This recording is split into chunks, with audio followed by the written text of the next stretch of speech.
people of the internet, this is Kaiju Noir with a long overdue review for what will be the start of a new series of reviews covering Toho's entire Heisei era of films that lasted from 1984 to 1995. Of course, the first one up to bat is 1984's The Return of Godzilla, also known as simply Godzilla in Japan. Acting as a direct sequel to the original 1954 film, the story begins like your typical Godzilla reboot, where a fishing ship, the Yahata Maru, and its crew go missing in the middle of the sea after a terrible storm. Afterwards, we meet our protagonist Maki, the young, eager, and brash journalist whose goal is to uncover the big scoop. After stumbling across the missing vessel, he finds the decayed remains of the crew, as well as their killer, the mutant sea louse Shokiras. He's saved in the nick of time by the ship's lone survivor, Okamura. After rescuing him, Maki finds himself in the middle of a government-mandated media blackout, where he's unable to get his story published as he soon finds out that this is only the beginning, for the king was finally making his grand return. From there on, Maki, Okamura, his sister Naoko, and biophysics professor Hayashida must find a way to stop Godzilla's rampage before it's too late. What I love most about this plot is how it manages to take the basic premise of Godzilla's reawakening and infuse it with memorable characters, amazing build-up, and political commentary. Starting with our protagonist, Maki is an entertaining character to get behind. During the second act, the audience gets to see the moral dilemmas he faces early on, and how it changes his perception on life. While a good person at heart, he made it his goal to go after the big attention-grabbing story. So when confronted with the possibility that announcing Godzilla's reappearance would lead to terrible consequences, such as the stock market crashing and widespread panic, his moral ambiguity comes into question, especially after he goes out of his way to seemingly reunite Okamura with Naoto out of the kindness of his heart, only to take advantage of them both for the sake of a good story.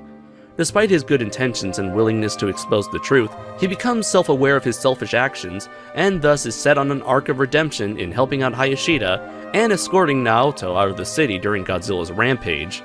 Another character worth mentioning is Hayashida. It's clear that this man is supposed to be this film's Yamane, and that he is there to exposit scientific explanations and play the role of the elder mentor. Though unlike Yamane, Hayashida actually grew up with the pain and memories brought about by Godzilla's first appearance in 1954.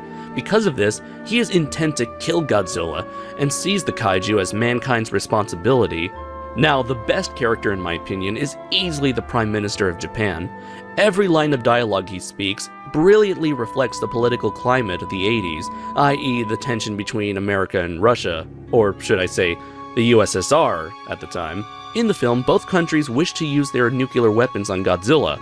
However, the Prime Minister believes that they simply want to use Japan as a testing ground for their weapons, and see who ends up wielding the bigger guns since it's not their land. He obviously cares for his country, knowing that they've experienced the horrors of nuclear weaponry firsthand, and thus rejects the plan.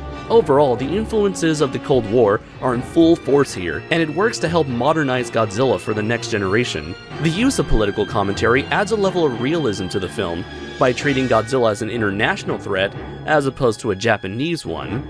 Speaking of the Big G himself, he is resurrected as the malevolent force of nature that fans hadn't seen at that point since the early 60s.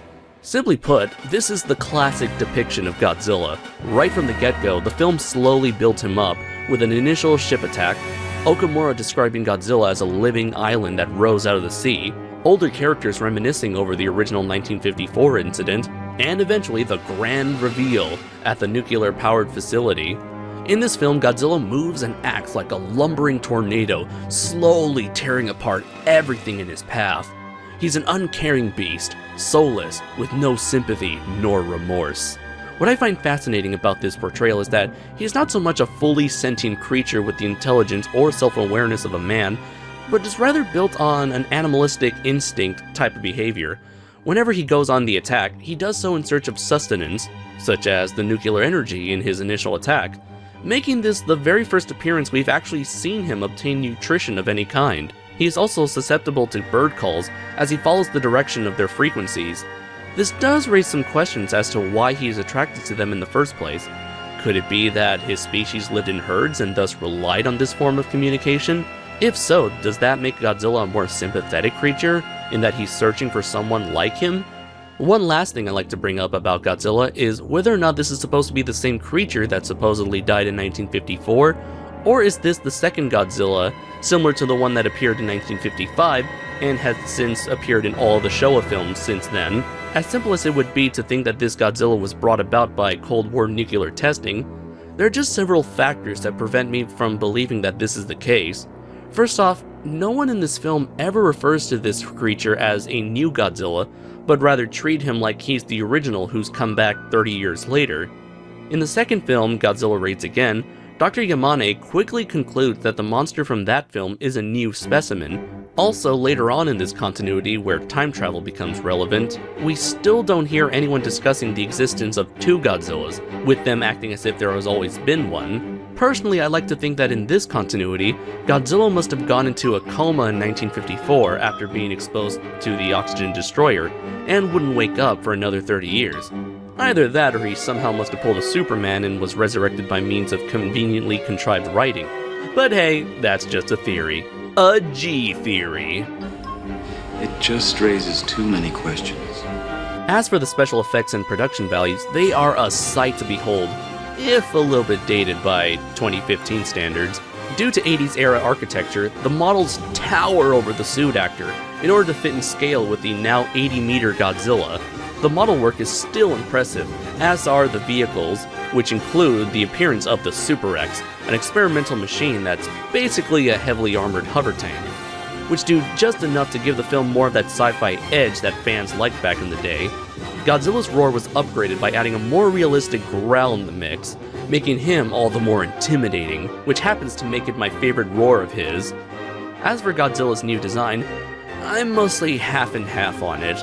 It certainly harkens back to the original 1954 design, such as the ears, posture, and claws, while also giving it its own unique feel. However, my issues with this design lies in its face. I'm sorry to say, but I am not a fan of the eyes. At an angle, they appear passable and work with the large brow, but on shots where he is facing the camera, I can't help but laugh at Derpzilla's expression. While it may be one flaw, it's something that really soils my opinion of the design, as I prefer a Godzilla that looks pissed and ready to kill you, rather than sit there looking like it's about to drool from its mouth. A unique approach made for this film was the creation of a large-scale animatronic Godzilla nicknamed the Cybot Godzilla, made for a few close-up shots. Both the proportions and the face are very different from the suits, but it's still a valiant effort nonetheless, especially when it has much better looking eyes.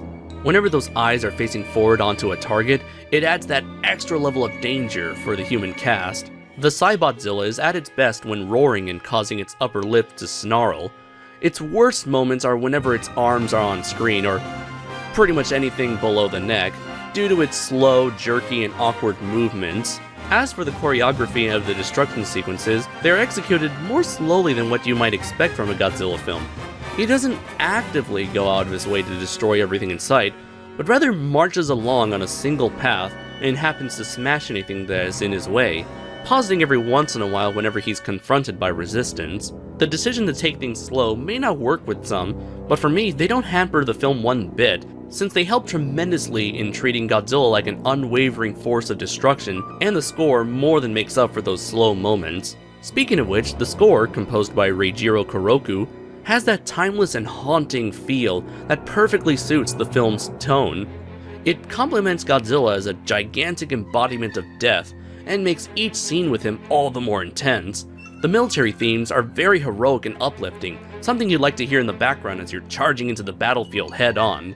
The film's memorable soundtrack is able to stand on its own without having to rely on the tracks of previous scores, while at the same time also honoring them in its execution.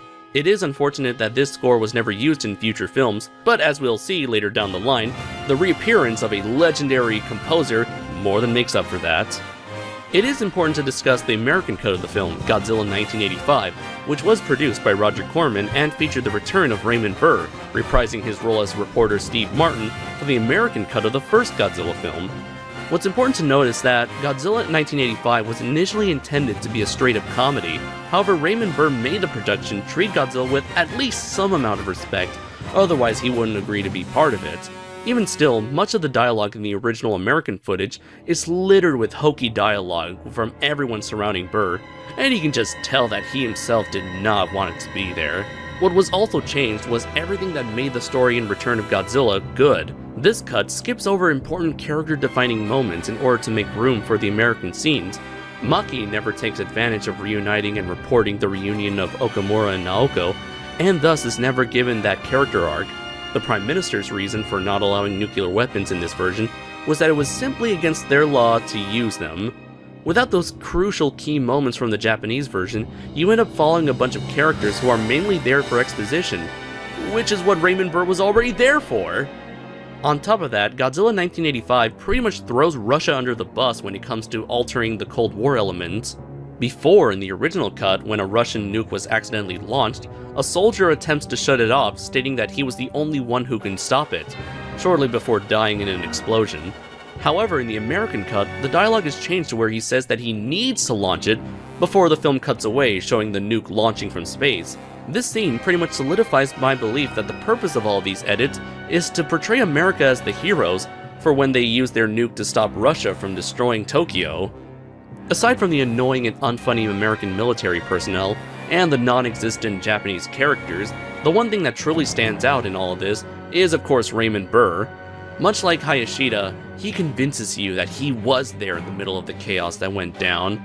His cryptic lines show that the character is still traumatized by those events, and that the actor has much respect for the franchise to give such a performance. Lastly is something I feel like I needed to address. Now I know this may seem like an odd thing to complain about, but whenever I watched Godzilla 1985, I strangely always get the craving for soda. Namely a cola of some sort, like, I don't know, Dr. Pepper or something. Has anyone ever felt this, or am I just going crazy? Yeah, I think I'm going crazy. Anyway, when all is said and done, The Return of Godzilla is hands down the definitive Godzilla reboot. It honors the themes of the original and updates them to reflect the times of which this film was made, all while providing dazzling special effects and highly memorable characters. The American cut, on the other hand, loses what made the Japanese cut so good, but still retains some entertainment value with the inclusion of Raymond Burr and those action sequences. I'm giving The Return of Godzilla a 5 out of 5, and Godzilla 1985 a 3 out of 5. Now, in a strange move, Toho decided to wait another 5 years before we got a sequel. In the meantime, they were working on another project, which actually began life as a rejected Godzilla script. Join me next time when I take a look at Gunhead. Until next time, everybody, take care.